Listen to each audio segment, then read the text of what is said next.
श्रीवक्रतुण्ड महाकाय सूर्यकोटि समप्रभा निर्विघ्नं कुरु मे देव सर्वकार्येषु सर्वदा। गजानन महाराज की जय। नमस्कार दोस्तों, आज के इस वीडियो में हम सुनेंगे गणेश चतुर्थी की पौराणिक व्रत कथा। गणेश चतुर्थी का व्रत हर वर्ष भाद्रपद मास के शुक्ल पक्ष की चतुर्थी तिथि को रखा जाता है। इस दिन भगवान श्री गणेश की व्रत कथा को पढ़ना और सुनना चाहिए। यह व्रत कथा मनुष्य को सभी प्रकार के कष्ट, दुख, विघ्न, विनाशक का नाश करने वाला है। विषम परिस्थिति हो या फिर किसी भी कार्यों में आपको सफलता की प्राप्ति करनी हो, तब यह व्रत कथा अत्यंत ही प्रभावशाली है। भगवान श्री गणेश की इस व्रत कथा को जो भी श्रवण करता है, उस पर भगवान श्री गणेश की असीम कृपा प्राप्त होती है। सनत कुमार जी के पूछने पर इस व्रत की महिमा को बतलाया गया था। एक बार सनत कुमार जी पूछते हैं, प्राचीन काल में इस व्रत को सर्वप्रथम किसने किया था एवं मृत्यु लोक में इसका प्रचार प्रसार किस प्रकार हुआ, सो विस्तार पूर्वक मैं जानना चाहता हूँ। इस पर नंदिकेश्वर ने कहा कि इस व्रत को सर्वप्रथम प्रतापवान नामक वसुदेव जगन्नाथ जी ने किया था। जब उन पर झूठा दोषारोपण हुआ था, तब उसके शमन के लिए नारद जी ने इस व्रत की महिमा को बतलाते हुए व्रत को करने को कहा था।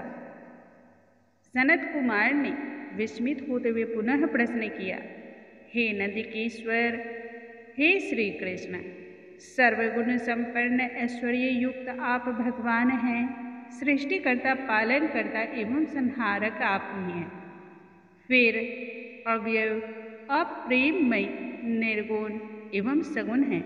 ऐसे घट घट में वास करने वाले आप पर मिथ्या कलंक किस प्रकार से लग गया, यह तो अत्यंत ही विस्मयकारी है।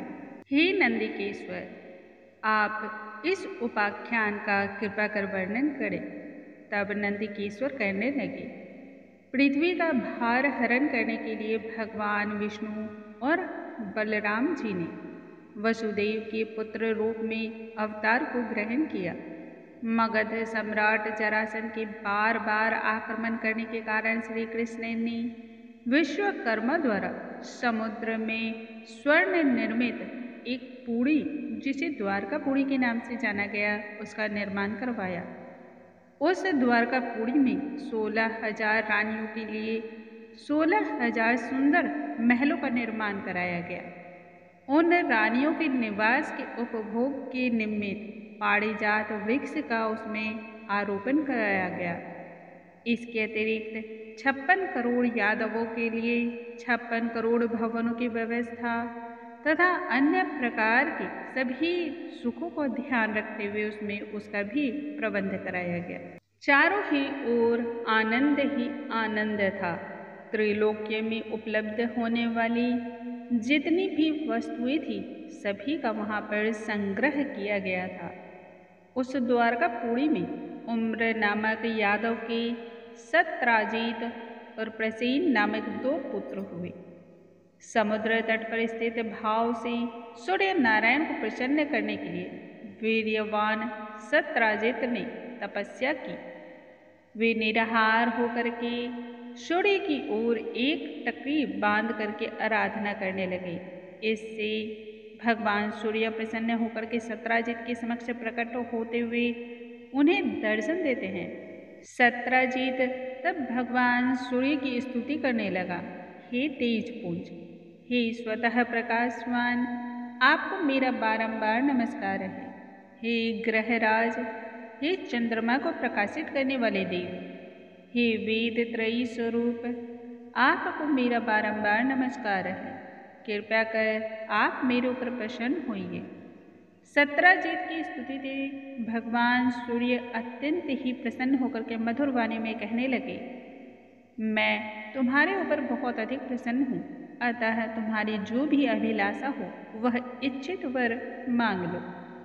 हे महाभागशाली सत्राजित, हम तुम्हारी आराधना से संतुष्ट हैं। अब तुम इस सुंदर रत्न को ले लो, यह देवों को भी अप्राप्य है। ऐसा कहकर के प्रसन्न मन से भगवान ने अपने कंठ से एक दुर्लभ मणि को उतार करके सत्राजित को प्रदान की। भगवान सूर्य ने फिर उनसे कहा कि यह प्रतिदिन 8 भार अर्थात कि 24 मन सोना को देने वाली होती है। अतः मणि धारण करने के समय पवित्र रहना चाहिए। हे सत्राजित, अशौच अवस्था में या फिर अपवित्र स्थिति में धारण करने से धारक की मृत्यु तक हो जाती है। इतना कहकर के तेजवान भगवान सूर्य अंतर्ध्यान हो गए। उस मणि को धारण करके सत्राजित ऐसे सुशोभित हो रहे थे मानो वह स्वयं सूर्य नारायण। हे राजन, उनके द्वारिकापुरी में प्रवेश करने पर उस तेज के कारण किसी को यह मालूम न हुआ कि सामने कौन आ रहा है। गले में उस मणि को धारण किए हुए जब सत्राजित श्री कृष्ण के द्वारका नगरी में आए, तब सभी को ऐसा भान हो गया कि सामने साक्षात सूर्यदेव आए हुए हैं। जब लोगों ने समीप जाकर देखा, तब उन्होंने पाया कि यह सत्राजित हैं, जो मणि धारण करने के कारण अत्यंत ही शोभनीय लग रहे हैं। सत्राजित के कंठ में मणि को देख करके भगवान श्री कृष्ण का मन ललायित हो उठा, परंतु उन्होंने उसे लेने की कोई चेष्टा नहीं की। परंतु सत्राजित के मन में यह उत्पन्न हो गया संदेह कि भगवान श्री कृष्ण मुझसे यह मणि मांग लेंगे। इसी भय से उसने उन मणि को अपने भाई प्रसेनजीत को दे दिया तथा उसे यह भी कहा कि इसे पहनने के समय तुम्हें पवित्र रहना चाहिए। इसी प्रकार से वक्त व्यतीत होता चला गया। एक समय के बाद प्रसेनजीत उस मणि को पहन करके भगवान श्री कृष्ण के साथ जंगल में शिकार खेलने गए। अशुद्धता के कारण अश्वारूढ़ प्रसेनजीत को एक शेर ने तब मार डाला। साथ ही उस मणि को लेकर के सिंह जाने लगा, तब सिंह को जाम्बान ने मार डाला और उस मणि को लाकर के अपने बेटे को दिया। इधर श्री कृष्ण अपनी नगरी द्वारिका की ओर लौट आए। समस्त द्वारिका वासियों ने जब श्री कृष्ण को अकेला आया देखा, तब यह अनुमान लगा लिया कि मणि के लोभ में श्री कृष्ण ने प्रसेनजीत की हत्या कर डाली है। ऐसा कौन सा धर्म है जो लोभी के लिए करनीय ना हो।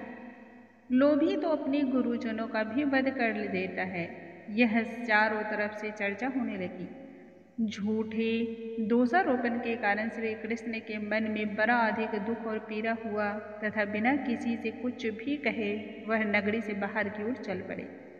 वन के बाहर जाकर श्री कृष्ण ने देखा कि एक स्थान पर प्रसेनजीत सिंह के द्वारा मृतक पड़े हैं।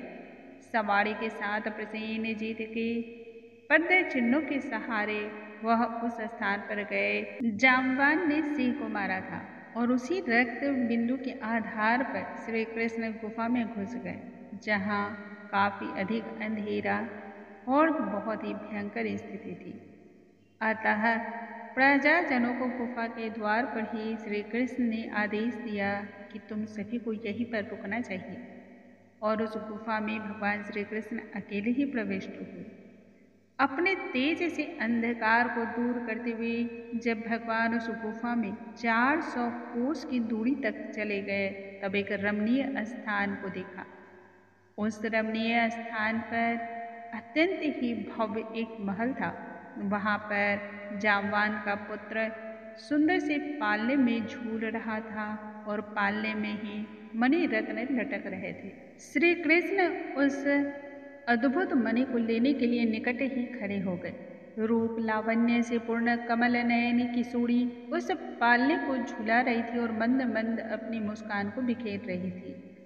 ऐसी नवयुवती बालक को देख करके श्री कृष्ण विस्मित हो गए। वह कमलमुखी बाला धीरे धीरे कह रही थी कि लाडले, तुम क्यों रो रहे हो? देखो, प्रसेनजीत को सिंह ने मार डाला और सिंह को हमारे पिता ने मारकर यह असमयन तक मणि तुझे खेलने के लिए दी है।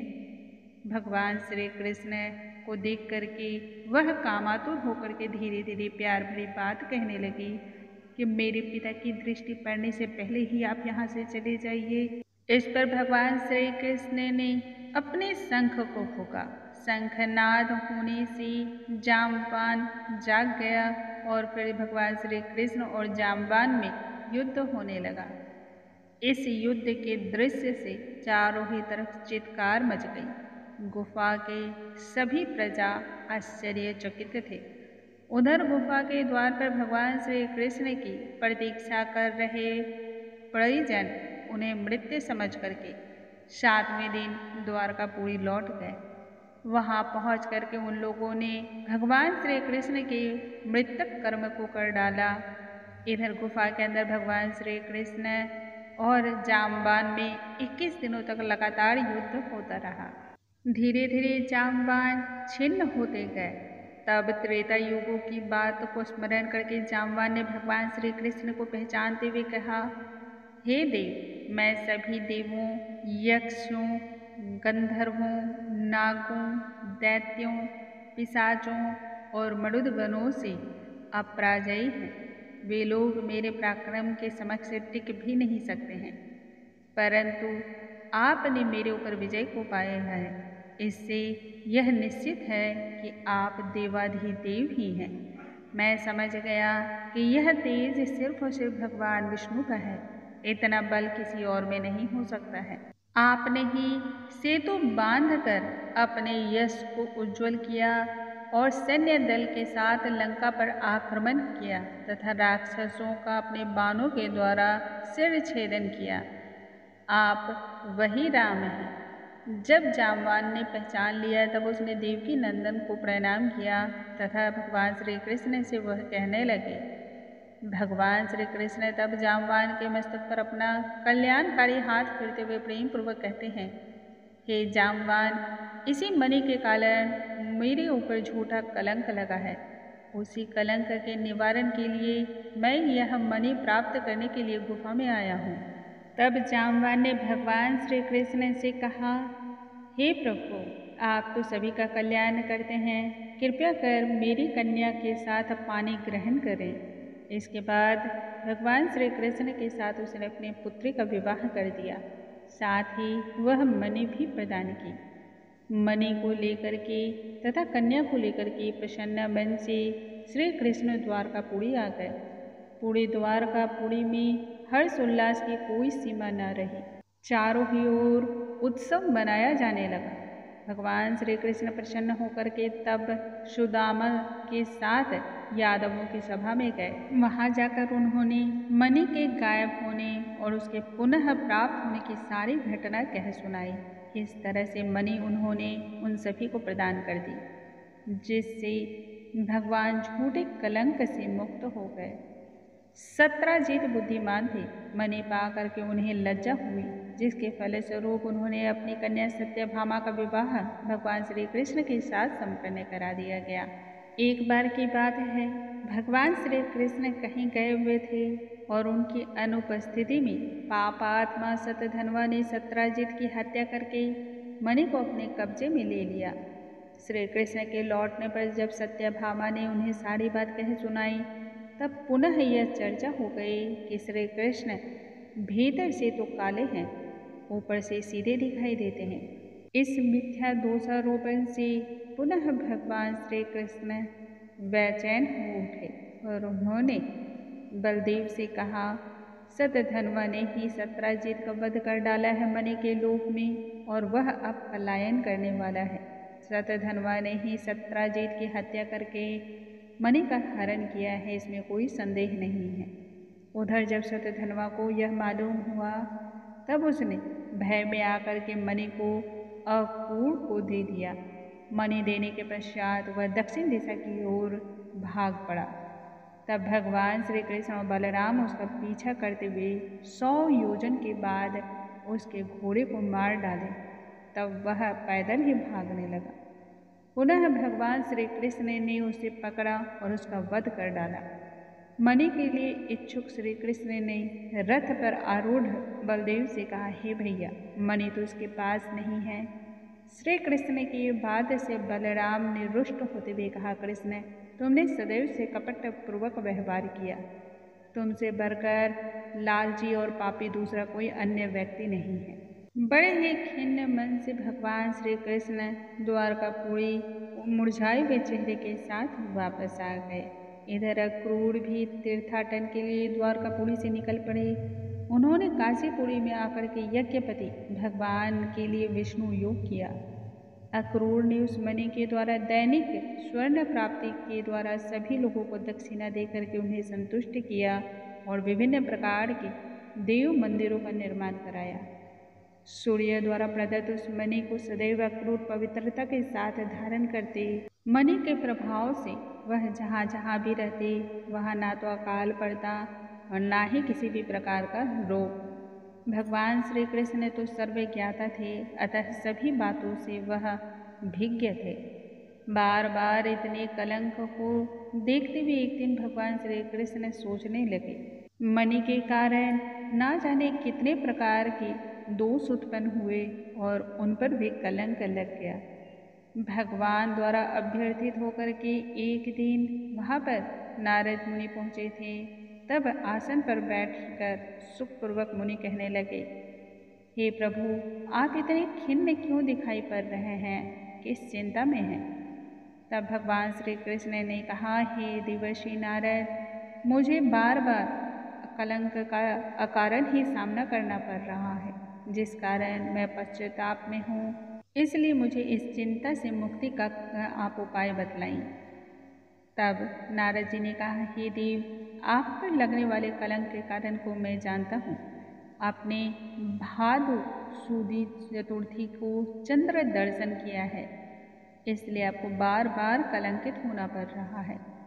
नारद मुनि की बात को सुनकर के भगवान कृष्ण कहने लगे, हे देवर्षि, चतुर्थी के चंद्र दर्शन से भला दोष कैसे लग सकता है, जबकि द्वितीया के चांद का लोग दर्शन करते हैं और उससे सुंदर कई प्रकार के फलों को प्राप्त करते हैं।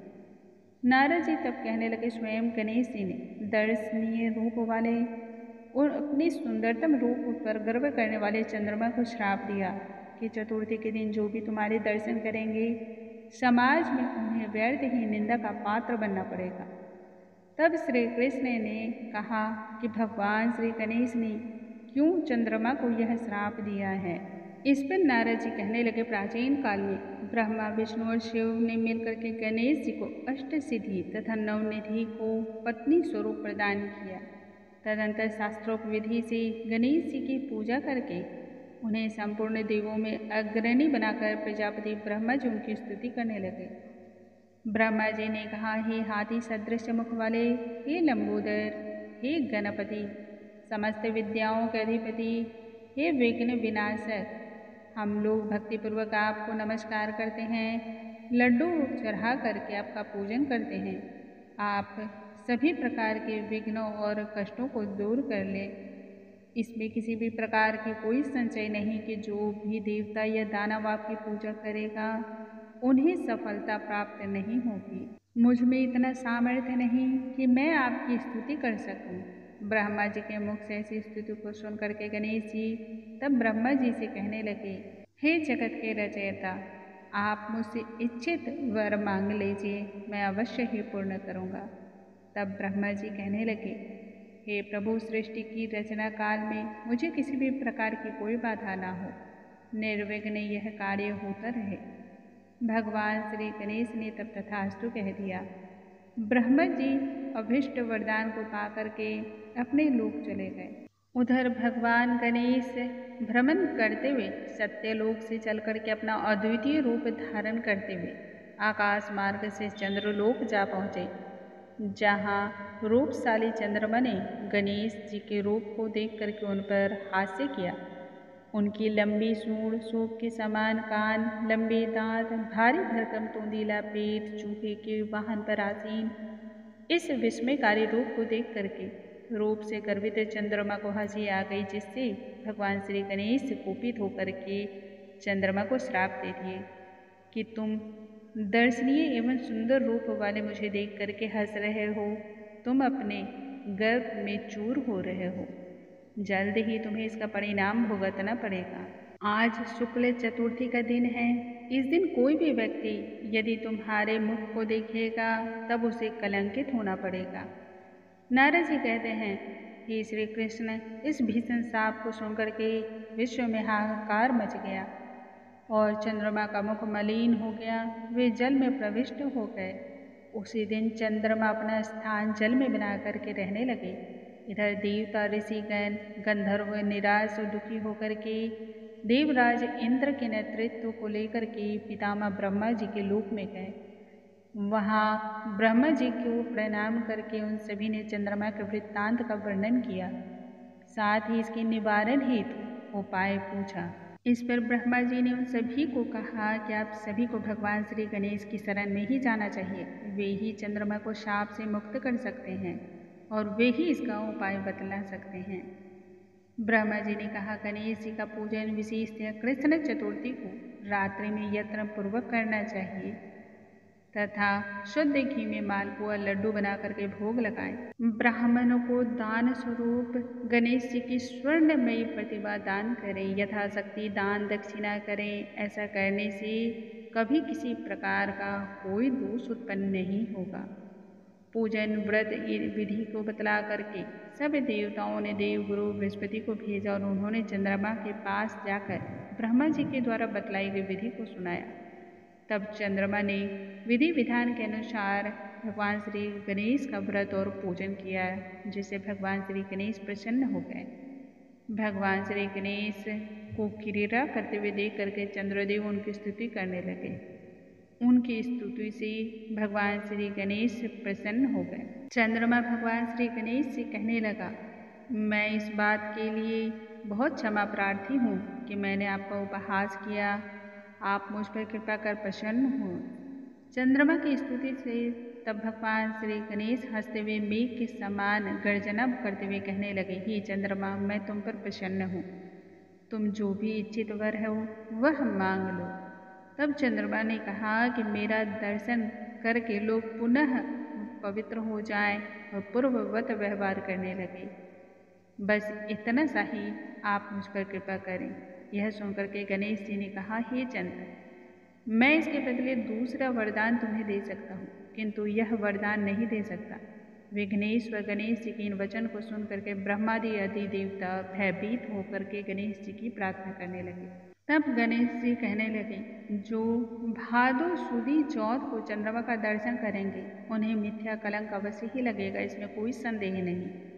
किंतु माह के आरंभ में शुक्ल द्वितीया के दिन जो व्यक्ति निरंतर तुम्हारा दर्शन करेंगे उन्हें भादो सुदी चौथ के दर्शन का दुष्परिणाम नहीं भुगतना पड़ेगा। नारद जी कहते हैं, हे श्री कृष्ण, तभी से द्वितीया के दिन सभी लोग आदरपूर्वक चंद्र का दर्शन करने लगे। किंतु दूज के चंद्रमा का दर्शन करने वाले जो पापात्मा भाद्र शुक्ल चतुर्थी को तुम्हारा दर्शन करेंगे उन्हें 1 वर्ष के भीतर ही मिथ्या कलंक का भागी बनना होगा।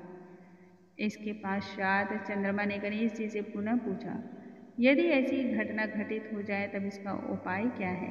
उपाय बतलाते हुए गणेश जी कहते हैं, कृष्ण पक्ष के प्रत्येक चतुर्थी को जो लोग लड्डू का भोग लगा करके मेरा पूजन करेंगे, विधि पूर्वक रोहिणी के साथ तुम्हारी पूजा करेंगे तथा स्वर्णमयी प्रतिमा का पूजन करके तथा कथा का श्रवण करेंगे, ब्राह्मणों को भोजन करा के दान देंगे, मैं सदैव उनके कष्टों का निवारण करता रहूँगा।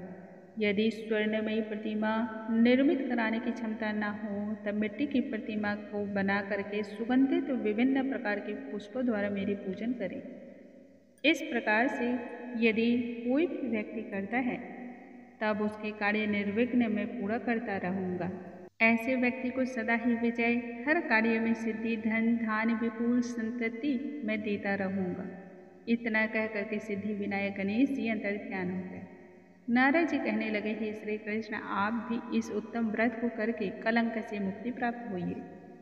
नारद जी के आदेश के अनुसार भगवान श्री कृष्ण ने तब इस व्रत का अनुष्ठान किया तथा कलंक से मुक्त को प्राप्त हुए। नारद जी आगे कहते हैं, जो कोई आपके अश्विन तक मणि के उपाख्यान को सुनेंगे, अर्थात इसका वर्णन करेंगे। चंद्रमा के चरित्र की कथा का श्रवण करेंगे। उन्हें भाद्र शुक्ल चतुर्थी के चंद्र के दोष का दर्शन नहीं लगेगा। जब भी कोई संकट हो या संचय हो या चंद्रमा का दर्शन भूल से हो जाए, तब इस कथा का श्रवण अवश्य ही करना चाहिए। ऐसा देवताओं ने स्वयं वर्णन किया है। भगवान श्री कृष्ण ने तब गणेश जी की आराधना करके उन्हें पूजन करके उन्हें प्रसन्न किया। इसलिए प्रत्येक मनुष्य को इस कथा का श्रवण अवश्य ही करना चाहिए। नर हो अथवा नारी, इस कथा के श्रवण से संपूर्ण मनोरथ सिद्ध होते हैं और हर प्रकार के विघ्न विनाश का नाश होता है। बोलो गजानन महाराज की जय। जय गणेश महाराज। हे विघ्न विनाशक महाराज, आपकी जय जयकार हो।